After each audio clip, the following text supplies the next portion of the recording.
আমাদের সুগা ও না একটু এমনই, সে একটু একা একা থাকতে বেশি পছন্দ করে, কারণ আমাদের সুগা ঘুম ভালোবাসি রে, আমি ঘুম ভালোবাসি রে।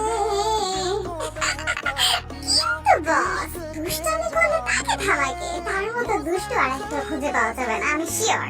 সবাই যেমন নিজেদের রাগ, অনুভূতি, ভালোবাসা প্রকাশ করে, আমাদের সুগা সেটা করে না। দুঃখ হোক, কষ্ট হোক, রাগ হোক, অভিমান হোক বা ভালোবাসা, সবকিছু নিজের কাছে চাপা দিয়ে রাখে। হ্যাঁ, আমি মানলাম আমাদের সুগা একটুখানি গম্ভীর, কিন্তু তার মনটা একদম স্ট্রবেরি কেকের মতো সফট। প্রার্থনা করি তুমি যেন সব সময় হাসি খুশি আর ভালো থাকো।